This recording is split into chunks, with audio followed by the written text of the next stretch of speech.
And welcome everyone. इस video में हम डिस्कस करेंगे बेसिक अकाउंटिंग टर्म्स, जो कि है chapter second of class 11th accountancy. Right. So किसी भी सब्जेक्ट या डिसिप्लिन में कुछ टर्म्स होती हैं जो कि उनके कॉन्सेप्ट्स को डिफाइन करती हैं। जैसे मैथ्स में हम देखेंगे होल नंबर्स होते हैं, नेचुरल नंबर्स होते हैं, इंटीजर्स होते हैं, फ्रैक्शंस होते हैं। ये सब बेसिकली एक टर्म्स हैं जो किसी कॉन्सेप्ट को डिफाइन कर रहे हैं। उसी तरह आप साइंस में देखेंगे तो उसमें हम देखेंगे टिश्यूज़ होते हैं, सेल्स होते हैं। सो ऐसे वेरियस टर्म्स होते हैं जो किसी कॉन्सेप्ट को डिफाइन करते हैं। उसी तरह अकाउंटिंग में बहुत सारे टर्म्स होते हैं जो कि किसी कॉन्सेप्ट को डिफाइन करते हैं और अकाउंटिंग में हेल्प करते हैं। कुछ टर्म्स आपको स्क्रीन पे दिख रही हैं, जैसे कि अकाउंट्स पेबल है, बैलेंस शीट है, इक्विटी है, एक्सपेंसेस है, ऑडिट, अकाउंट्स रिसीवेबल। ऐसे ही काफ़ी सारी टर्म्स हैं जिनके बारे में हम इस चैप्टर में सीखेंगे। सो अकाउंटिंग टर्म्स को और अच्छे से जानने के लिए हम एक एग्जांपल ले लेते हैं। सो हमारे एग्जांपल में एक पर्सन है शिवम, जिसने डिसाइड किया कि वो एक क्लोथिंग शोरूम स्टार्ट करेगा। सो उसने अपने सेविंग्स के 10 लाख रुपीज़ को इन्वेस्ट किया, जिससे उसने एक शॉप परचेज की 1,20,000 में और उसे नेम किया शिवम गारमेंट्स। फिर क्लोथिंग का बिजनेस स्टार्ट करने के लिए जो गुड्स चाहिए होते हैं वो उसने परचेज किए राजेश से 4 लाख रुपए में, जिसमें से 2 लाख रुपीज़ उसने सेम टाइम कैश में पे कर दिए और जो 2 लाख बचे थे वो थे उधार पे या क्रेडिट में। फिर उसने कंप्यूटर्स परचेज किए और प्रिंटर्स परचेज किए ₹80,000 के। जो गुड्स परचेज किए थे उन्हें बेचा 2 लाख रुपीज़ में। जो 2 लाख के कॉस्टिंग थे, यानी जो 2 लाख रुपीज़ के गुड्स थे उन्हें बेचा 5 लाख रुपीज़ में, जो कि थे कैश में, यानी कैश पेमेंट हो गई थी उनकी। और जो कॉस्टिंग 1 लाख रुपीज़ थे उन्हें सेल किया 1,50,000 में टू अंकित फॉर क्रेडिट, यानी ये जो गुड्स थे ये थे उधार पे। राइट। सो इस एग्जाम्पल से हमें ये समझ में आ जाता है बेसिकली कि शिवम एक पर्सन है, उसने अपनी सेविंग से 10 लाख रुपीज़ इन्वेस्ट किए बिजनेस में, जिसमें से उसमें 1,20,000 इन्वेस्ट कर दिए एक शॉप परचेज करने के लिए, जहाँ पे बेसिकली उसका प्लेस ऑफ बिजनेस रहेगा या जहाँ पर वो बिजनेस अपना स्टार्ट करेगा। फिर जो गुड्स वो बेचने वाला है उसके लिए पहले उसे कुछ खरीदने ही पड़ेंगे। सो बेसिकली उसने राजेश से गुड्स खरीदे, जो कि क्लॉथ्स में भी हो सकते हैं, रेडीमेड या फिनिश्ड गुड्स भी हो सकते हैं। राइट। सो 4 लाख में से उसने 2 लाख इमीडिएटली कैश पे कर दिया राजेश को, और जो बाकी 2 लाख थे वो थे उधार पे। फिर आगे उसने परचेज किए कंप्यूटर्स और प्रिंटर्स ₹80,000 में। सो जो क्लोथ्स उसने परचेज किए थे जो 2 लाख रुपीज़ वैल्यू के थे वो बेच दिए उसने 5 लाख में, यानी जो 3 लाख है वो उसको प्रॉफिट हो गया। राइट। और ये बेचे थे उसने कैश में। और जो 1 लाख रुपीज़ के गुड्स थे वो बेचे 1,50,000 में अंकित को, जो कि थे उधार पे, यानी ये अभी तक इनकी पेमेंट नहीं हुई है। जो ये 1,50,000 है और जो 2 लाख रुपीज़ जो क्रेडिट पे थे उनकी पेमेंट नहीं हुई है। सो अब इसी से हम आगे अकाउंटिंग टर्म्स देखते हैं कि क्या क्या इसमें यूज हुए हैं। राइट। सो फर्स्ट है proprietor. Proprietor is a person who owns the business. So हम प्रोप्राइटर किसको कहते हैं? जो बिजनेस को ओन करता है या फिर जो बिजनेस का मालिक है। राइट। अब जो बिजनेस का ओनर है वो जो भी रिस्क होंगे बिजनेस से और जो भी प्रॉफिट होगा वो ओनर का ही होगा। राइट। जैसे हमने एग्जांपल में लिया था शिवम। शिवम जो अपना बिजनेस स्टार्ट कर रहा था तो शिवम को हम क्या कह सकते हैं? प्रोप्राइटर कह सकते हैं। सो अब जो भी उसके गारमेंट शॉप से जो भी प्रॉफिट्स या लॉस रिलेटेड होंगे वो सब शिवम के ही होंगे। अगर जैसे हमने देखा था जिसमें वो 2 लाख रुपीज़ के गुड्स को उसने बेच दिया था 5 लाख रुपीज़ में, सो जो 3 लाख प्रॉफिट है वो किसका होगा? शिवम का होगा। सो प्रोप्राइटर कौन होते हैं? जो बिजनेस को ओन करते हैं। राइट। सो अब हम नेक्स्ट टर्म देख लेते हैं। नेक्स्ट टर्म जो कि काफ़ी इंपॉर्टेंट है बिजनेस के पॉइंट ऑफ व्यू से भी, वो है कैपिटल।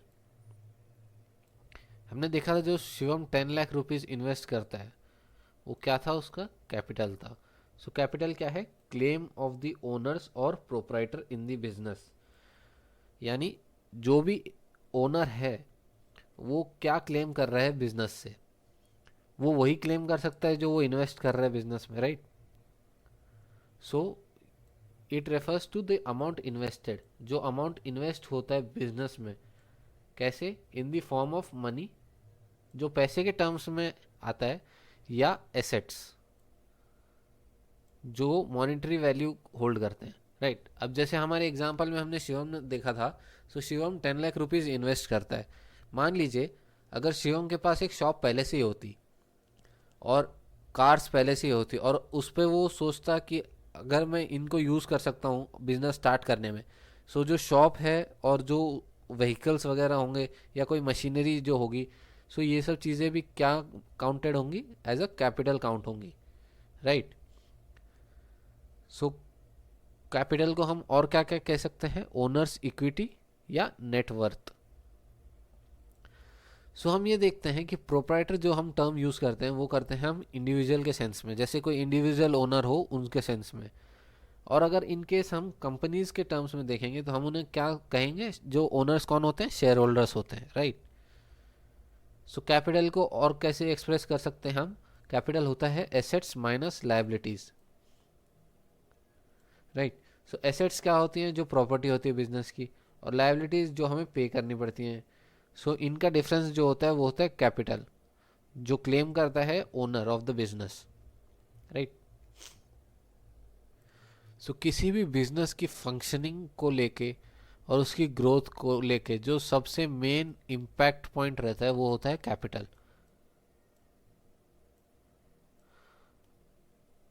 जो डिपेंड करता है कि साइज ऑफ बिजनेस कितना होगा। समझ लीजिए अगर आप कोई छोटी शॉप ओन कर रहे हैं, सो उसके लिए जो आपका कैपिटल इन्वेस्टमेंट होगा वो कम होगा। और अगर आपको कोई बहुत बड़ी कंपनी स्टार्ट करनी है, राइट, जिसके लिए बहुत फैक्ट्रीज इन सब की ज़रूरत होगी, सो कैपिटल आपका उसी अकॉर्डिंगली बढ़ जाएगा, जो कैपिटल रिक्वायरमेंट होगी।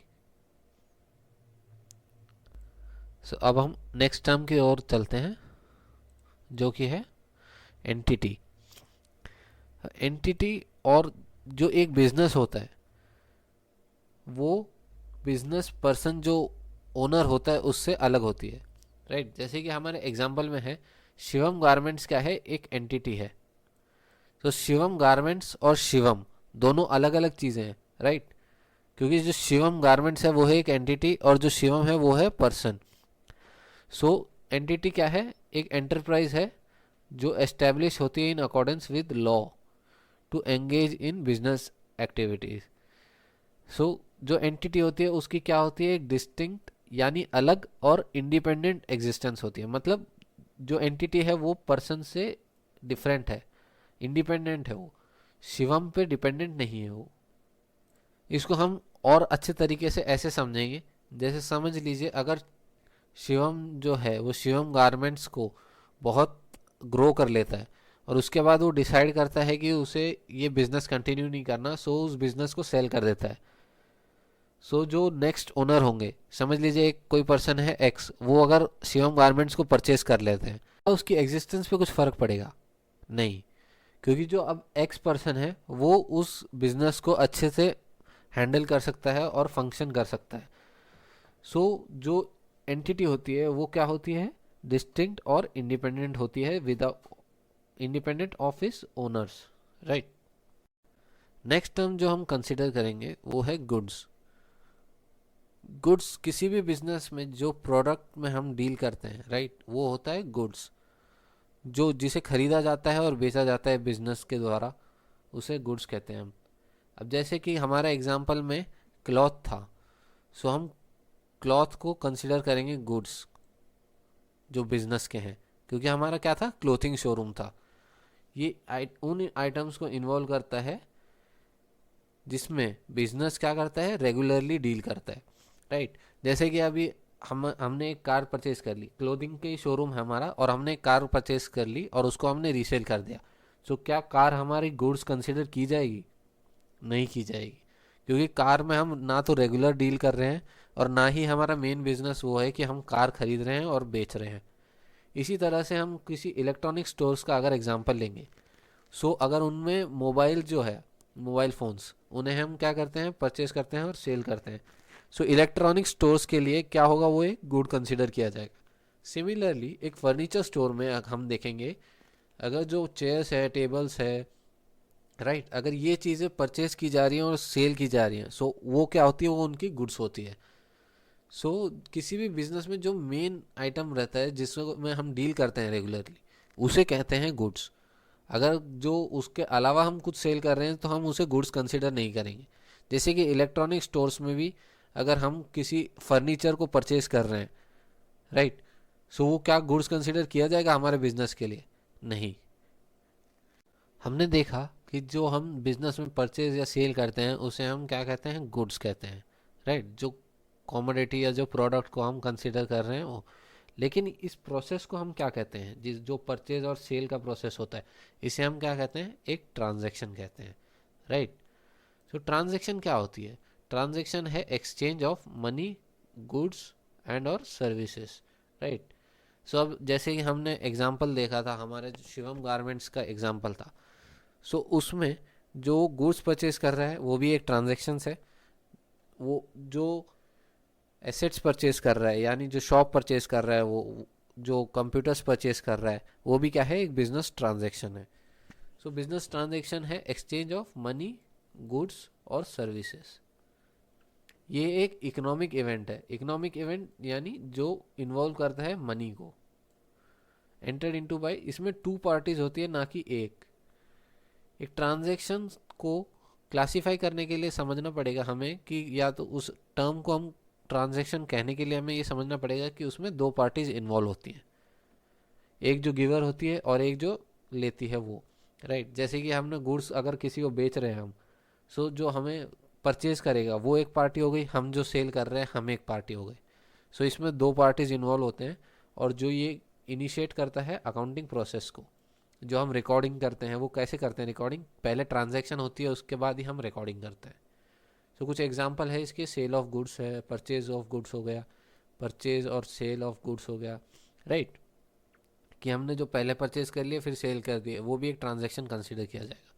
सो बिजनेस ट्रांजैक्शंस को हम किस में? दो यूनिट्स में क्लासीफाई कर सकते हैं। पहला जो है एक अकाउंटिंग यूनिट के बेसिस पे क्लासीफाई कर सकते हैं, और दूसरा जो है mode of settlement of value, कि हम कैसे सेटल कर रहे हैं उसको, राइट।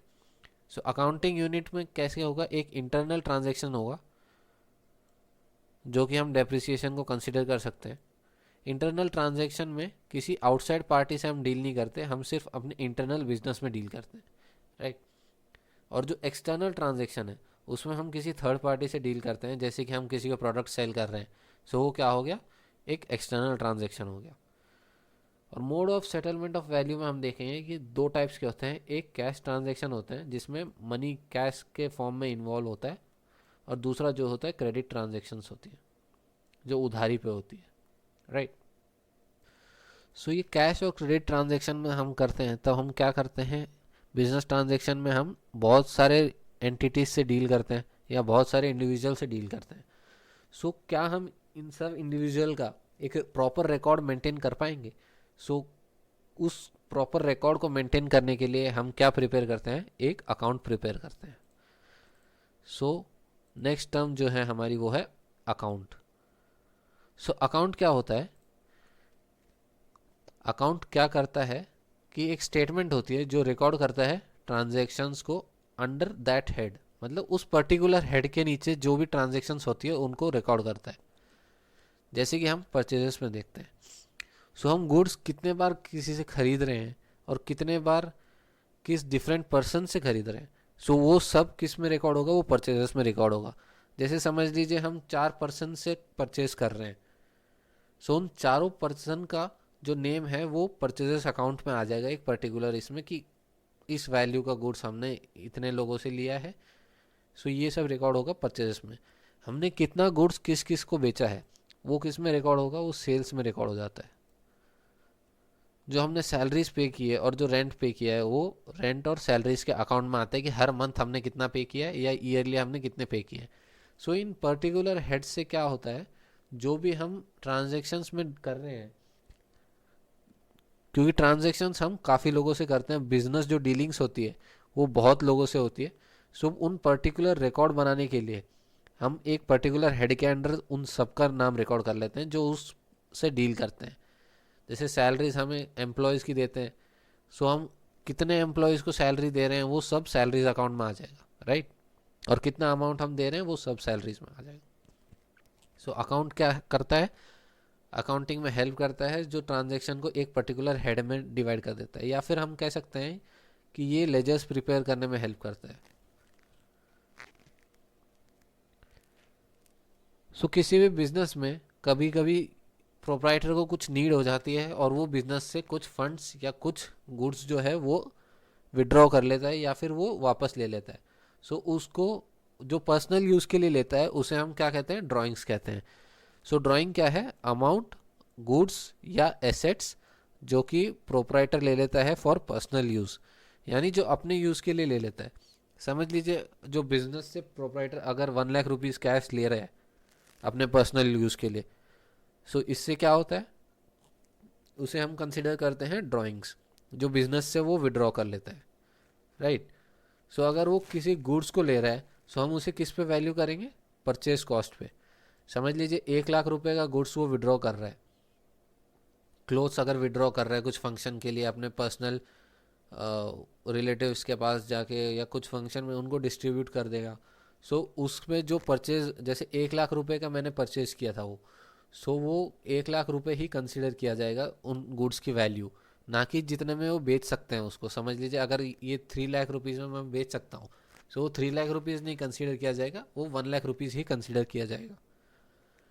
फिर जो अमाउंट होता है, जो ये 1 लाख है या जो मनी विड्रॉ किया है या कुछ एसेट्स लिए गए हैं, सो ये अमाउंट क्या किया जाता है, डेबिट किया जाता है ड्राइंग्स अकाउंट में, और बैलेंस शीट में वो कैपिटल में से डिडक्ट किया जाता है। सो क्योंकि ड्राइंग्स करता है तो जो ओनर रहता है वो अपने जो इन्वेस्टेड कैपिटल है जो उसने पहले ही लेके आया था तब बिजनेस स्टार्ट किया था उस टाइम पे, सो वो विड्रॉ कर रहा है। सो विड्रॉ करने से उसका कैपिटल भी रिड्यूस होगा, जो कैपिटल है वो कम होगा। समझ लीजिए अगर शिवम 10 लाख रुपए लेके आया था बिजनेस में, सो अगर वो 1 लाख रुपए विड्रॉ कर रहा है तो इसमें से 10 लाख में से 1 लाख रुपए हम माइनस करेंगे, क्योंकि वो 1 लाख रुपए तो वापस ले गया आपने। सो बचे कितना, 9 लाख, राइट। सो वो कैपिटल उसका रिमेनिंग कैपिटल बच जाएगा। सो इसे हम कहेंगे ड्राइंग्स। सो अब हम गुड्स की बात कर ही रहे हैं, सो बिजनेस में काफ़ी टाइम ऐसा होता है कि हम गुड्स खरीदते हैं और बेचते हैं। सो क्या हम गुड्स अकाउंट बनाते हैं? नहीं। सो गुड्स हम तब परचेज करते हैं तब हम उसे कहते हैं परचेजेस अकाउंट, या फिर परचेजेस में हम कंसीडर करते हैं। सो परचेजेस क्या होता है, purchase of goods to be sold और फॉर मैन्युफैक्चर ऑफ गुड्स, या तो हम उसको वापस बेचने के लिए खरीदते हैं या फिर कुछ गुड्स प्रोड्यूस करने के लिए बनाते हैं। सो ये क्या क्या इंक्लूड करता है, कैश भी और क्रेडिट भी, जो हम खरीदते हैं गुड्स, राइट। सो हम गुड्स टर्म नहीं करते, हम उसे परचेजेस बुलाते हैं। जैसे कि हमने अगर गुड्स परचेज किया 40,000 का, सो हम उसे कहेंगे परचेजेस अकाउंट में। हम जो अकाउंट प्रिपेयर करते हैं हम उसे कहेंगे परचेजेस अकाउंट। सिमिलरली कुछ जैसे गुड्स आते हैं हम परचेज करते हैं, उसमें कुछ डिफेक्ट हो जाता है या फिर कुछ उसमें शॉर्ट कमिंग्स हो जाती हैं, हमने जो ऑर्डर किया था उसमें से कम आया है। समझ लीजिए हमने 10,000 यूनिट ऑर्डर किए, उसमें से 8,000 ही आए और 8,000 में भी कुछ डिफेक्टिव हो गया। सो हम क्या करते हैं, उन गुड्स को रिटर्न कर सकते हैं। सो रिटर्न करते हैं हम, तब उन्हें क्या कहते हैं, परचेज रिटर्न, राइट, या फिर रिटर्न आउटवर्ड्स। सो इन्हें हम कंसिडर करते हैं एज परचेज रिटर्न, जो परचेज में से हम माइनस कर लेते हैं या डिडक्ट कर लेते हैं, राइट। सो अगला जो टर्म है वो है सेल्स। सो गुड्स हम बेचते भी हैं, जो हम परचेज करते हैं उन्हें हम बेचते हैं कुछ अपना प्रॉफिट मार्जिन हम कैलकुलेट करके, सो उसे हम सेल ऑफ गुड्स कहते हैं। इसी तरह जो हमने बेचे हैं, क्या पता कभी ट्रांजिट में या तब हम डिलीवर कर रहे हैं उनको, उसमें कुछ ख़राब हो जाए, डिफेक्ट हो जाए या कुछ उसमें लीकेजेस हो जाए, सो इसके वजह से जो गुड्स रिटर्न करते हैं उन्हें क्या कहते हैं हम, सेल्स रिटर्न, और या फिर रिटर्न्स इनवर्ड, क्योंकि हमारे पास वापस आ रहा है तो इनवर्ड्स, राइट। सो इसी के साथ हम पार्ट 1 अपना यहीं फिनिश करते हैं। नेक्स्ट पार्ट में हम और अकाउंटिंग टर्म्स के साथ आएंगे। वीडियो अच्छी लगी हो तो सब्सक्राइब करें, शेयर करें और लाइक करें और कमेंट करके हम रिव्यू दें। Thank you.